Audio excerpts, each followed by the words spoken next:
ओम गणेश। विष्णु पुराण के प्रथम अंश में प्रहलाद जी द्वारा भगवान श्री कृष्ण की स्तुति, और पूरे अध्याय की अगर मैं बात करूं तो प्रहलाद जी का भी चरित्र है उसमें, और वह कथा, और ये कथा ऐसी है जिसके महात्म्य में अंत में जो भगवान की जो भक्त प्रहलाद जी ने स्तुति की थी, उसके पश्चात भगवान प्रसन्न हुए और फिर अंत में क्या कहा कि जो कोई भी मनुष्य इस स्तोत्र को पढ़ता है, सुनता है, इस चरित्र को सुनता है, पढ़ता है, और वो भी खास करके कब, तो बोला कि हे द्विजम, हर पूर्णिमा को, अमावस्या को, अष्टमी को या द्वादशी को कोई भी मनुष्य अगर इस स्तुति का पाठ करता है, श्रवण करता है, गान करता है, तो अवश्य उसको गोदान करने जितना फल प्राप्त होगा। आगे कहते हैं, जिस प्रकार से भगवान ने प्रहलाद जी की संपूर्ण आपत्तियों से रक्षा की थी, उसी प्रकार से जो इसका पाठ करेगा या सुनेगा या सुनाएगा, भगवान श्री कृष्ण स्वयं साक्षात उसकी भी रक्षा करेंगे। और वही स्तुति आज मैं इस विषय वीडियो में आपको श्रवण करवाऊंगा। अगर आपको यह विषय वीडियो पसंद आए, लाइक करें, शेयर करें, चैनल पर नए हो सब्सक्राइब करके घंटी का चिन्ह दबाइएगा। तो चलिए शुरू करते हैं। तो ये जो सबसे पहले शुरू करूँ स्तुति, उससे पहले इस अध्याय में क्या है कि जो पराशर मुनि है और भक्त प्रहलाद जी है, उनके विषय में पूरा एक वृत्तांत है, और उसके पश्चात फिर प्रहलाद जी जो भगवान की स्तुति करते हैं, भगवान प्रसन्न होते हैं, प्रहलाद जी की रक्षा आदि करते हैं और ये वरदान देते हैं जो मैंने आपको शुरुआत में बताया। तो वो जो संवाद है उसको छोड़ के जो मेन स्तुति है वो मैं आज आपको श्रवण करवा रहा हूँ।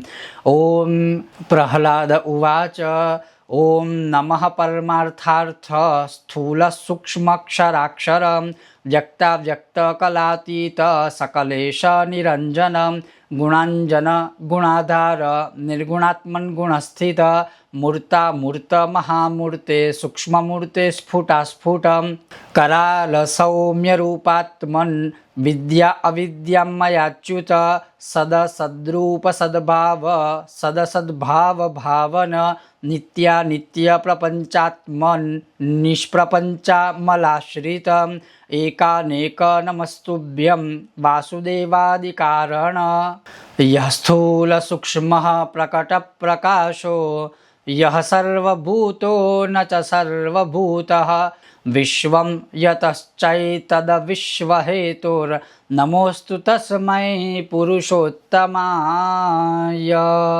बस इतनी सी 5 श्लोकों की यह प्रहलाद जी द्वारा भगवान श्री कृष्ण की स्तुति की गई थी। उसके बाद भगवान स्वयं ही प्रसन्न होते हैं और भगवान प्रहलाद जी को कहते हैं कि मैं आपकी यह स्तुति से प्रसन्न हुआ हूँ, और अतिरिक्त मैं इसको सुनने से, इस स्तुति के गान से आपको वरदान देने की इच्छा भी प्रकट करता हूँ। और फिर वहाँ कथा आदि है, जो भी है मूल बात या मूल विषय, यह 5 श्लोकों वाली भगवान श्री कृष्ण की स्तुति जो प्रहलाद जी ने की थी, और उससे ही प्रसन्न होकर, इसी स्तुति से प्रसन्न होकर भगवान श्री कृष्ण ने प्रहलाद जी की रक्षा की थी। लेकिन अगर उसमें मूल बात आपने शुरुआत में सुनी हो कि अमावस्या है, पूर्णिमा है, अष्टमी है या द्वादशी तिथि आदि या जो है, उसमें अगर इसका कोई पाठ पठन श्रवण करता है तो उसको गोदान करने जितना फल होता है, प्राप्त होता है। और जो अगर नित्य इसकी स्तुति करता है तो भगवान श्री कृष्ण स्वयं ही उसकी रक्षा करते हैं, जैसे उन्होंने भक्त प्रहलाद की रक्षा की थी। और ये विष्णु पुराण के प्रथम अंश में आपको प्राप्त हो जाएगी। बहुत जल्द मिलते हैं नए विषय वीडियो के साथ। तब तक आप देखते रहिए कर्मकांड बाय आनंद पाठक मेरे साथ। ओम गणेश। हर हर महादेव। भारत माता की जय। जय श्री कृष्ण। हर हर महादेव। अगर आपको श्री गणपति अथर्वशीर्षम बोलना सीखना है, उसका भावार्थ अर्थ क्या है वह सीखना है, उसका पाठ विधान क्या है वह सीखना है, कौन सी कामनाएं पूर्ण हो सकती है इस पाठ के द्वारा और कैसे इसका प्रयोग कर सकते हैं, क्या इसका पूरा निरूपण है, अगर वो आपको सीखना है तो अवश्य आप हमें इस बताए नंबर पर व्हाट्सअप कीजिए और आप हमें ज्वाइन कर सकते हैं और ऑनलाइन सीख सकते हैं। श्री गणपति अथर्वशीर्षम। ओम गणेश।